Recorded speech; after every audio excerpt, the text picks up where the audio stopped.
third operation on sets is called difference of two sets.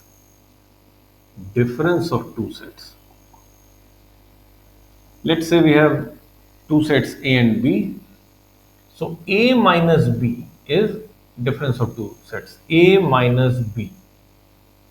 This is a set in which we have the elements of A, but we don't have the elements of B. That is, we take all the elements which are common in A and B out of A. That is A minus B. So we can write in set builder form like it is X such that X belongs to A, but, or we don't use but, we say and X does not belongs to B. Let's say, let's draw the Venn diagram for understanding this. This is U, this is, let's say this is A, this is B.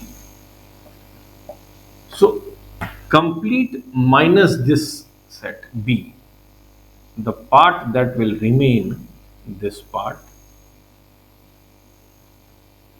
So this is the set A minus B. We have completely removed all the elements of B from this. This is A minus B. Let's see an example. We have A equal to 1, 2, 3, 4, 5, and we have B equal to 3, 4, 5, 6. So how do we do A minus B? It will be, will minus 3, 4, 5, that is 1 and 2. Okay. This is A minus B. So this is a very simple property. From this we have a concept called disjoint sets.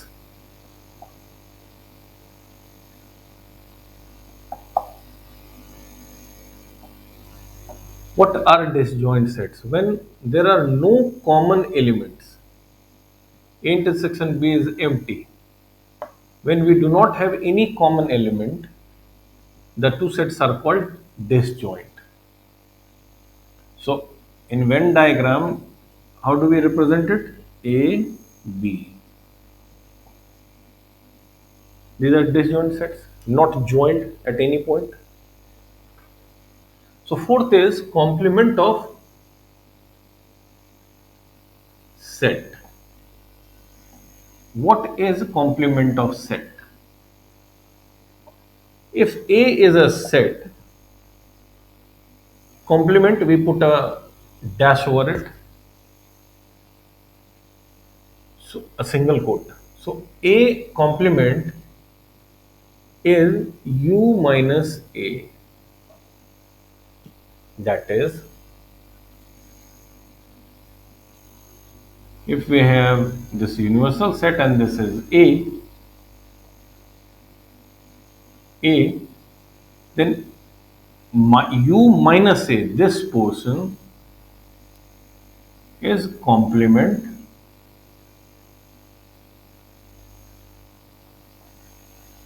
it is this portion is A bar and this portion is A. I'm writing it inside so that things are clear. This is A bar is U minus A. How we define it? We define it as a set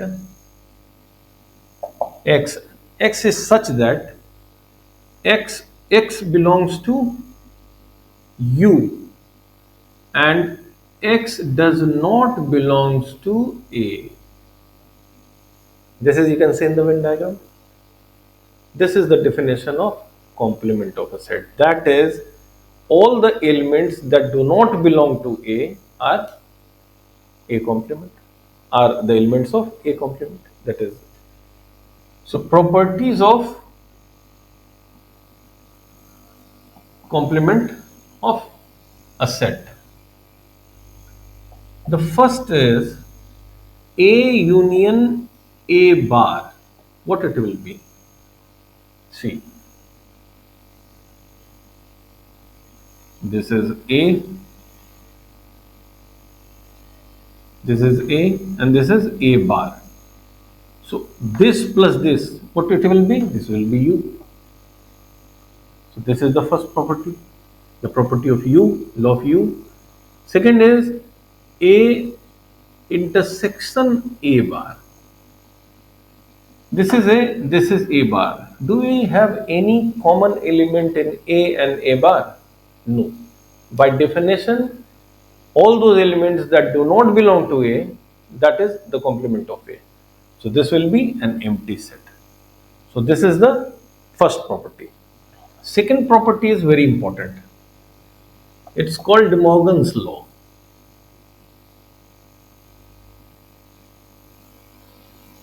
De Morgan's laws. It says the first is that if we have A union B and we take complement of A union B, it will be equal to A complement intersection B complement. And second, if we have A intersection B and we take complement of it, it will be equal to A complement union B complement. So these two are called De Morgan's law. These can be verified very easily by Venn diagram.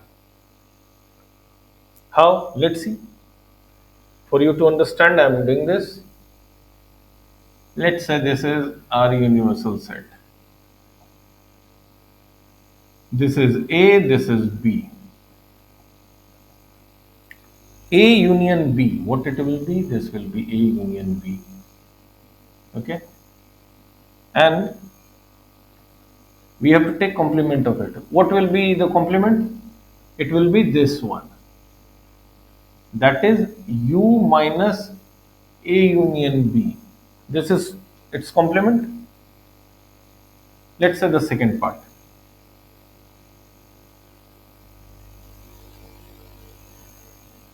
A, B. Says A bar. What is A bar? This whole part, including this one, intersection B bar. When we take B bar, it will be this area complete. What will be common between two? This, when we leave these two, this will be common. So it is the same as this. So this is A union B bar is A bar intersection B bar. Similarly, you can see on Venn diagram that A intersection B bar is A bar union B bar. Learn it by heart. You'll require it in solving problems. Third property is called law of double complementation.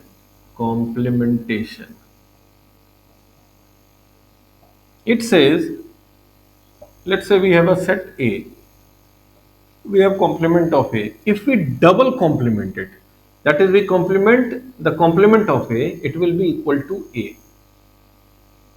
How? Let's see. This is universal set, this is A. A bar was this. This was A bar. Again bar of that. Then all those that are not present in this. So that will be this only. That is A. So this A bar is A. Okay. The fourth property is, it's called law of phi and law of U. Very logical laws. It says complement of phi is U. Undoubtedly, phi is empty set. This is U and phi is empty set. That is, it does not contain any element present in U. Then complement of this will be U minus phi. That is this whole set. So phi bar is U. From the definition, we can say this is U minus phi. So that is U. Similarly, complement of U, what it will be? If this is U, the whole set, and complement of it. So every element is present in U. When we have complement of it, then we will have no element. So that will be fine.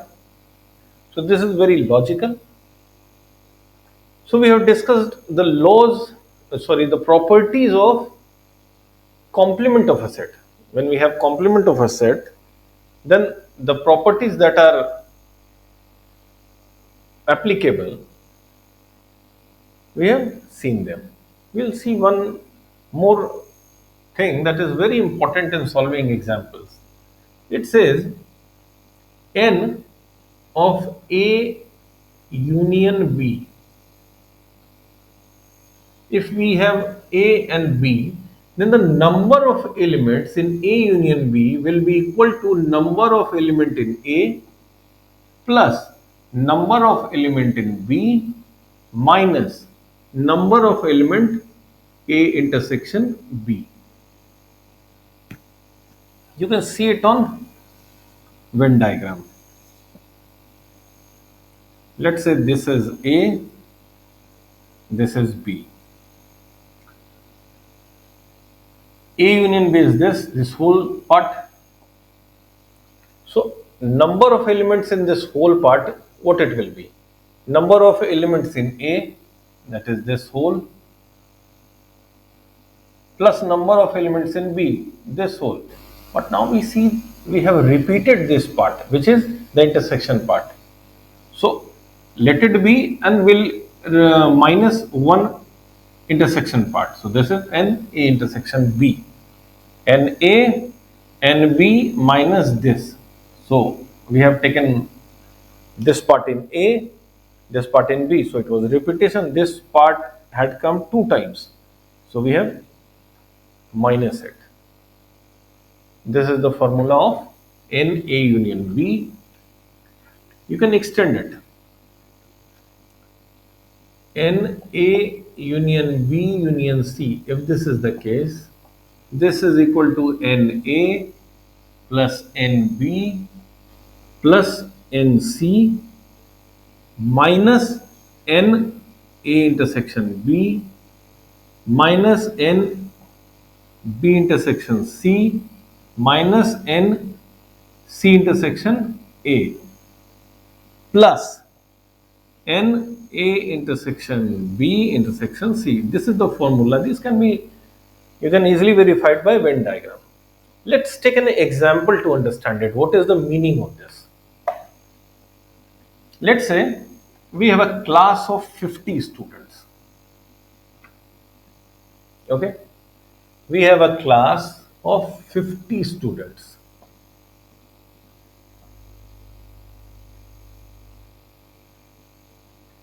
We have 35 students .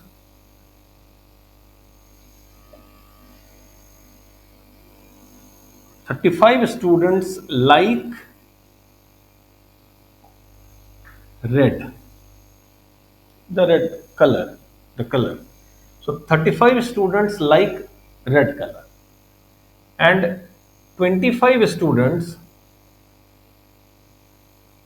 like blue color. Obviously, seeing this, we understand that there are students who like both red and blue. So how many students like red and blue?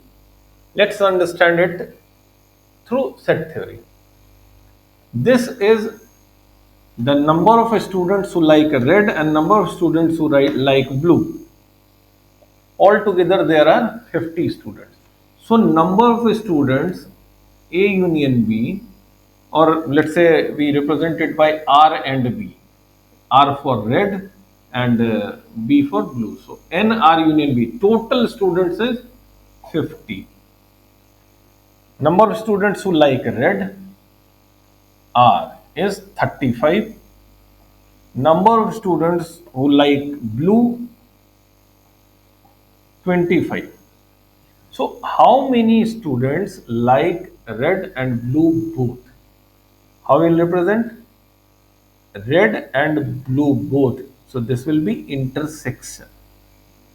That is, they this is common. Red and blue is common in these students. They like this and this both. We have studied what is intersection. So we have to find what is this. This is the question. How we'll do that? We'll put in this formula. NR union B is 50 is equal to NA, that is 35, plus NB, that is 25, minus NR intersection B, that is what we have to find. What it will be? This is 35 plus 25, 60. We'll take it to this side minus this side. So this will be 10. So NR intersection B, that is students who like red and B both, is equal to 10. There are 10 students who like both red and blue. So this is how by set theory we are able to solve such questions. In our later videos, we'll see a lot of examples. Those required for class 11th examination and those required in JEE main and advanced. We'll be doing those examples. For now, understand the concepts as I have discussed today, solve them. So try to solve your worked out examples that is given in your NCERT book. Try to solve your problems. In our next videos, we will be solving all those problems. So thank you and best of luck.